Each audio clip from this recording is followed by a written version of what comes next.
بتكون عشيقة لشخص ما تعرفهوش لمدة 3 سنين، بس بتتصدم يا جماعة لما بتكتشف ان ده بيكون عم خطيبها. بيبدأ المسلسل مع بطلتنا آن وهي عند بطلنا شياو، وبنعرف ان هي اكتشفت من 3 سنين ان خطيبها بيخونها ومش بيحبها، وفي الوقت ده هي اتخدرت وبقت كمان على علاقة بشخص هي ما تعرفهوش ولا حتى عمرها شافته. وبتعرف بطلنا في الوقت ده ان دي اخر مرة هتقابله فيها لانها خلاص هتتجوز. فشياو يا عيني بيتصدم من اللي هي قالته ده، لانها كده بعد كل السنين دي مش حاسة بيه ولا حتى بحبه ليها. وبعد كده بيجي اتصال لبطلنا من مساعده بيعرفوا ان الجد قرر ان فينج ابن اخوه هيورثه، بس بشرط ان هو بس يتجوز آن. يعني كده يا جماعة بطلتنا على علاقة بعم خطيبها وهي اصلا ما تعرفش. وساعتها بطلنا بيقوله ان هو لازم يعلن للصحافة خبر رجوعه، وشكله كده مش هيسكت لهم. بس تفتكروا بقى هيتخلى عن بطلتنا آن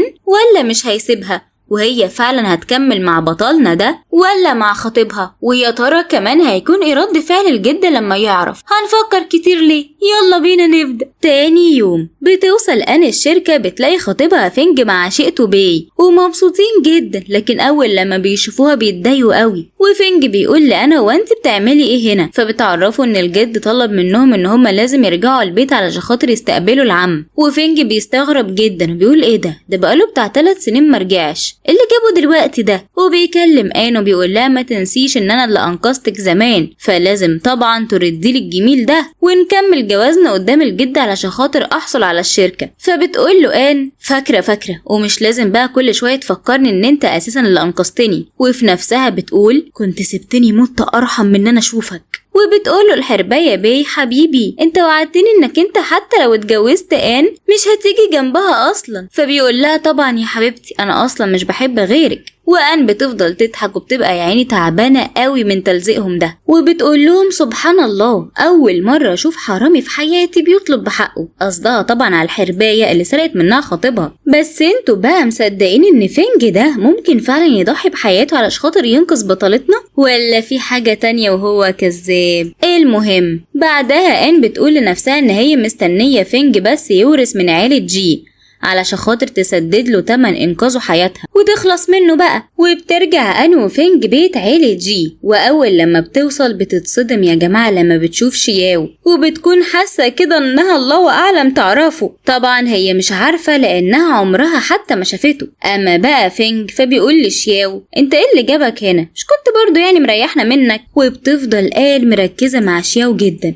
وبتقول لنفسها ايه ده نفس صوته بالظبط. عندها حق يعني الصراحة، خصوصا ان بطلنا مش بيسيبها في حالها وبيفضل كمان يشكك فينج فيها. بيقول لها ستايلك ده يعني مش زي ابن اخويا خالص، شكلك كده راجل تاني هو اللي جايبهولك. ايوه طبعا ما انت اللي جايبه يا ابني. بس آن بتقوله ان الجيب بتاعتها اتقطعت علشان كده اضطرت ان هي تشتري واحدة تانية. بس الخبيث برضه مش بيسكت، بيقول لها بس انت شكلك يعني مبسوطة على كده لان الجيب بتاعتك اصدارها محدود. وفينج بيقول لها وانت فعلا جبتي فلوسها منين؟ فآن يا جماعة بتتوتر جدا وبتقوله دي كوبي يا بيبي. فالعم بيقوله عيب يا ولا ان سيدة عيلة جي تلبس ملابس كوبي، الناس تقول علينا ايه؟ خاطبك بخيل. فبيقول لها تعالي وبيديها فيزا وبيقول لها ان هي تخليها معاها. كلنا فعلا يا اخواتي عايزين البطل ده في حياتنا دلوقتي. المهم فينج بيتعصب جدا وبيقول له خطيبتي على فكرة مش محتاجة منك اي حاجة، وغير كده كمان هي مسؤولة مني. فشياو بيقول له انا عمك وبعلمك ازاي تقدر قيمة النعمة اللي معاك، اللي انت مش مقدرها النهاردة بكرة شخص غيرك هيجي وياخدها منك. يسكت بقى فينج؟ لا طبعا بيزعق لبطلتنا وبيقول لها ان هي كده متعمدة انها تشوه صورته، وبيقول لها طالما محتاجة هديك انا. وكان لسه هيضربها بس بطلنا شياو مش بيستحمل وبيمسك ايده وبيقول له لا ده انت كده بقى زودتها قوي. ففينج بيقول له على فكرة دي خطيبتي انت اصلا مالكش فيه. فشياو كان متعصب جدا وكان هياكله بعينه، بس الحمد لله الجد بيوصل وبيفضل الاشتباك ده وبيقول لشياو مش قلتلي انك انت عندك حبيبة؟ ما جبتهاش معاك ليه؟ انا يا اخي ما صدقت ان انا خلاص اخيرا هفرح بيك. فشياو بيقول له مش دلوقتي لانها اصلا بتكون مرتبطة بشخص تاني. ففينج بيقول له يعني انت تعتبر عاشقها؟ والجد يا جماعة بيتعصب جدا وبيزعق له، بيقول لازم يقطع علاقته مع حبيبته دي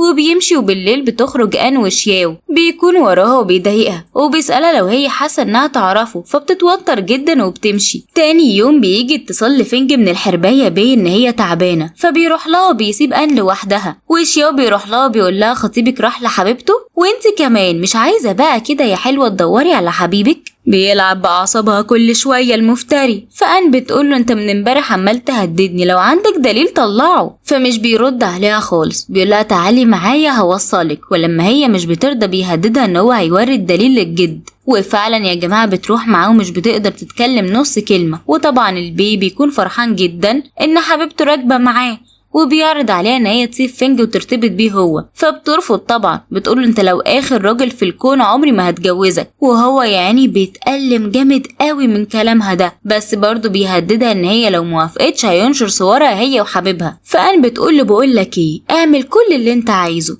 بس بطلنا الحنين بيقول لها هديكي فرصة يوم وتردي عليا. وبيرجعوا البيت، والجد بيعرفها ان هما هيتجمعوا مع مدير دار الايتام اللي هي اتربت فيها علشان خاطر يتفقوا في امور جوازها هي وفنج. فشياو بيسمعوا وبيكون هيولع. وفعلا يا اخواتي تاني يوم بيتجمعوا، والجد كمان بيتصل بشياو اللي بيوصل وبيكون معاه خيط احمر. فأن بتتوتر جدا وبتشك اول لما بتشوفه، وبتعرفوا ان هو كده بيكون حبيبها السري. فبتتوتر وبترن عليه وبتكون مسجلاه بشطان الدم. وبتتصدم يا جماعة اول لما موبايل شياو هو اللي بيرن، وبيأكد لها ان هو فعلا حبيبها. وبيفضل يهددها ان هو هيعرف الجد كل حاجة، وبيفضل مهتم بيها وبيطلب لها كمان مشروب. وفنج طبعا بيستغرب جدا ان عمه عارف التفاصيل دي كلها عن آن، فبيضايقه وبيمسك ايديها وبيعتذر منها لانه اهملها. وشياو بيكون هيولع من الغيرة وناقص ان هو يضربه، لانه طبعا لمس حبيبته اللي بتكون ملكه لوحده. ومش بيسكت وبيضايق فنج بطريقته، وبيقول للجد ان هو قرر يمسك ادارة الشركة علشان خاطر يدي فرصة لفنج ان هو يهتم بحبيبته ويعيش بقى حياته بقى. طبعا الجد بقى مش قادرة اقول لكم بيفرح جدا، وفنج طبعا بيتعصب جدا لان هو كده بيعمل كل ده علشان خاطر ادارة الشركة.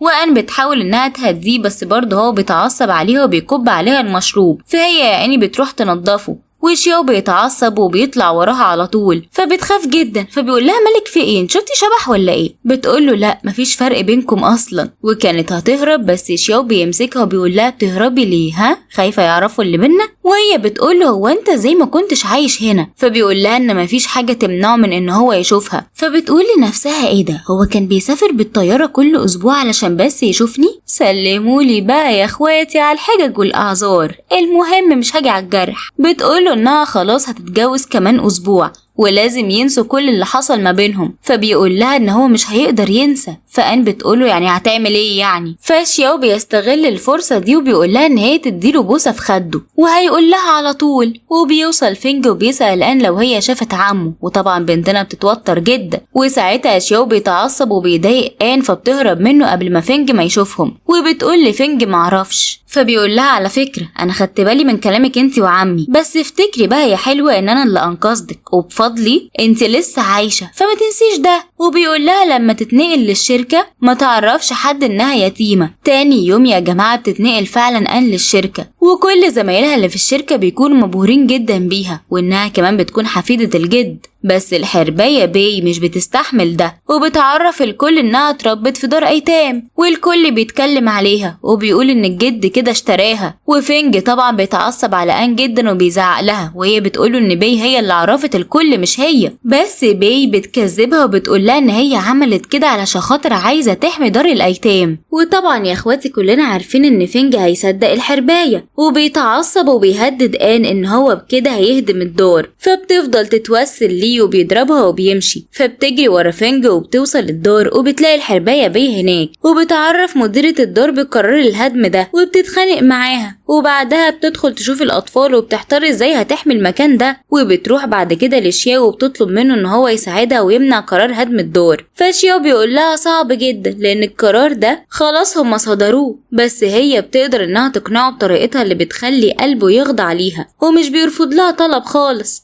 وتاني يوم الحرباية باي بتطرد مديرة الدار وكمان الأطفال منها وبتضربهم، وآن بتوصل وبتعرفها إن هي هتعرف الجد، بس الحرباية بتقولها إنها أصلا حامل بطفل فينج. تشوفوا بقى الجد هيسمع لمين، وبيكون معاها حراس وبتخليهم كمان يضربوا آن والأطفال. بس طبعا يا اخواتي ده صعب جدا وبطلنا موجود علشان خاطر يحمي حبيبته، وبيوصل شياو مع حراسه وبيوقفهم وكمان بيطرد الحرباية بيه وبيطمن على آن، ومديرة الدار بتتعب جدا فبينقلوها على المستشفى، وشياو كان هيطمن عليها بس بعد كده بيسمعوا وهي بتكلم آن، وآن بتطمنها ان هي بتحب فينج وان هو كمان بيهتم بيها، وساعتها طبعا يا جماعة ابننا قلبه بيتكسر وبيمشي، وبترجع آن البيت وفينج بيفضل يزعلها لانها كده تكون اتعاونت معاه، وهي برضو بتتخانق معاه وبتقوله ان هي استحملته كتير قوي لانه انقذها، وفي المقابل هي كانت بتنفذ له كل اوامره، بس لحد هنا بقى وكفايه، انا مش قادره استحمل اكتر من كده. وبدل ما يكلمها بيروح يهتم ببيه وبطفلها كمان، وهي هتكمل الجواز، بس هو طبعا ملوش حكم عليها ولا اي اوامر. وفينج بيمشي وهو متعصب جدا وبيقول لنفسه ان هو لازم ياخد حذره لان عمه بيهتم بآن جامد قوي وكمان بيساعدها. اما شياو بطلنا الجميل بيفضل يعني قلبه مكسور وبيشرب ومش بيستحمل، وبيروح بعد كده لحبيبته آن وبيطلب منها ان هي ما تتجوزش فينج، وبيفضل معاها طول الليل. وتاني يوم بتصحى وبتكون خايفة يكون حد شافهم وبتقوله لازم يرجع على اوضته، ولحظهم بقى ان فينج بيروح لآن وبيقول لها ان هو هيستناها ان هي تروح معاه الشركة، ولما مش بترد بيكسر الباب وبيفتش اوضتها وبيكون زي الكلب كده عمال يشمشم في كل مكان. بس شياو بيكون نط اصلا من البلكونة وهرب خلاص، بس يعني بقى بيتصاب، وآن هنا بتفضل تضحك عليه. وفينج لما بيشوفها بيمسك آن وبيقول لها ان هما هيخرجوا سوا النهارده، بس شياو بياخدها منه وبيقول لها ان هي وعدته انها هتخرج معاه هو علشان خاطر هو ساعدها وكمان حمى دار الايتام، فبيقول لها انا مستنيكي وما تتاخريش. وآن بتمشي معاه فعلا في الطريق، ده انت مشاغب قوي. المهم بعد كده يا جماعه هنا بيجي لها اتصال من قسم التصميم وبتعرفوا ان التصاميم خلاص جاهزه، فشياو بيسمعها وبيفتكر لما آن اتخلت عن حلم التصميم وسابت الجامعه بسبب فينج، وبتوصل الشركه والحربايه بيه بتخليها انها تشتري مشروبات لباقي القسم. فشياو بيعرف باللي حصل ده وبيتضايق جدا، وبيتصل بعد كده بمساعده وبيقوله لازم يقبل تصميم آن، وان هو كمان عايزة ان هي تكون المصممة المسؤولة عن المشروع الجديد. وبتوصل آن فعلا على الشركة لكن مش بتلاقي حد خالص في القسم، ومش بتلاقي كمان تصاميمها اللي بتكون الحرباية بيه خدتهم وعرضتهم في الاجتماع على اساس انها تصاميمها هي. يا لهوي. وآن بتروح لهم وبتعرف الكل ان التصاميم دي ملكها، بس فينج طبعا يا جماعة بيكذبها وكمان بيهنها وبيقول انها خطيبته، هو عارف ان هي اصلا ما عندهاش اي موهبة، وبيفكرها تاني ان هو انقذها الخسيس، وبيعرفها كمان ان حياتها كلها ملكه هو، وهي بنتنا طبعا مش بتستحمل، وبتقوله انها هتستقيل وبتسيب الشركة وبتمشي وهي يا عيني منهارة. فشياو بيفضل ماشي وراها خايف عليها ومش بيتكلم، بس آن بتحس بيه وبتجري عليه وبتحضنه. هنعمل ايه بقى؟ ما هو خلاص بقى مصدر امانها والشخص الوحيد اللي بيحميها. المهم تاني يوم شياو بيجيب لآن لبس جديد وبيجهز لأميرته أميرة الأميرات سلطانة السلاطين الفطار، وهو فرحان جدا. وهي طبعا يا جماعة بتكون متوترة قوي. بيجيلها بعد كده اتصال ان قسم التصميم في شركة BC قرر توظيفها، فبتستغرب جدا لانها اصلا ما قدمتش عليه. فشياو بيعرفها ان هو اللي ساعدها وقدم لها فيه، وبتكون خايفة تروح، وشياو بيسألها عن السبب اللي مخليها ان هي خايفة، وهي اصلا ليه مخلصة قوي كده لفينج على طول وبتسمع كلامه. ولسه هتقوله بيجيلها اتصال. ايوه هنقول ايه بقى، ما اصل المخرج لازم يذلنا لاخر المسلسل. وبتعرف ان الموظفين في الشركة بيتنمروا عليها وبيقولوا ان هي كده سرقة تصاميم، فبيتعصب جدا من كلامها ده. وبتروح بعد كده لفينج وحربايته بيه وبتسأله هو ليه بيعمل كده، فالبارد فينج بيقول لها ده عقابك علشان انتي ما سمعتيش كلامي. فهي بتقوله تمام، طب انا بقى هبلغ عن السرقة اللي حصلت دي. ففينج بيقول لها مفيش اي حد هنا هيصدقك لان خطيبك بنفسه هيشهد مع بي، وبيقول لها هديكي فرصة ان انت تعترفي بانك انت اللي سرقتي تصاميم بي، وساعتها هرجعك الشركة تاني. بتقوله هقاو ده في احلامك، اوعى تفتكر انها الكلبة بتاعتك. فبتضربه قلم رباعي ثماني صاروخ. بس طبعا يا اخواتي كلنا عارفين ان فينج مش هيسكت، فبيخنقها وبيقول لها ان هي ملك لعيلته، فبتمشي يا عيني وهي منهارة، وبي بتكون خايفة. بس فينج بيقول لها اوعي تقلقي لان هو اللي هيفوز في الاخر. وان بتكون منهارة جدا وعمالة تعيط، وشياو بيروح لها وبيقول لها انها قوية وحياتها ملك ليها هي مش ملك اي حد تاني، ولازم تثق اكتر في نفسها وتكمل حلمها وما تتنازلش عنه ابدا. فبنتنا بتوافق وبتروح فعلا يا جماعة معاه لشركة بي سي، وبنعرف هنا بقى ان شياو ده اصلا بيكون رئيس الشركة بس هو بيكذب عليها وبيفهمها بس ان هو مساعده وبيكون الرئيس، وانه كمان صاحبه جدا، وبيعرفها بعد كده على مساعده بانها حبيبته. وبعد فترة بيكون في مسابقة هي بتشارك فيها، بيكون فيها كل شركات تصميم المجوهرات، وطبعا بي وان بيتنافسوا، والحرباية بي بتعرض تصاميم ان، فان طبعا يا جماعة مش بتسكت وبتثبت ان التصاميم دي بتاعتها، وبتعرف الكل ان بي عرض عليها فلوس مقابل التصاميم دي، ولما هي رفضت هي سرقتهم. وبتعرض كمان تسجيل الكاميرات وهي بي عمالة تسرق التصاميم من مكتبها وبتبلغ عنها. وفينج اللي مالوش لون ده بيعتذر وبيفضل يتأسف لآن قدام الكل، وبيطلب منها كمان انها ترجع الشركة، بس طبعا بنتنا عندها كرامة وبترفض، وبتعرفه انها خلاص بقت مصممة في شركة بي سي المنافسة ليهم اصلا. فبيبهدلها لانها رفضت، وبيقول لها ان هو اداها فرصة العمر، وكويس ان انا قبلت بيكي وانت اصلا ما دخلتيش جامعة وكمان مش معاكي شهادة. بس المساعد بيصدمه بانها بتكون مديرة قسم التصميم في الشركة. فان بترفض عرض فينج طبعا وبتسيبه وبتمشي. فشياو بيفرح جدا لان بكده طفلته خلاص كبرت وقدرت كمان انها تتحرر من قيود فينج. في الوقت ده مساعد فينج بيعرفوا ان بي خرجت بكفالة بسبب انها حامل وبيمشي. اما بقى ان فبتتكلم مع مساعد شياو ان هي نفسها تشوف مدير الشركة، وبتعرفه كمان انها معجبة بيه. فشياو بيفرح جدا بكلامها عليه ده. وتاني يوم بتحضر ان اجتماع الشركة وبتستغرب جدا بوجود شياو لانها اصلا بتكون شركة منافسة، وبتكون خايفة عليه جدا وبتقوله انت لازم تمشي من هنا قبل ما حد ما يشوفك.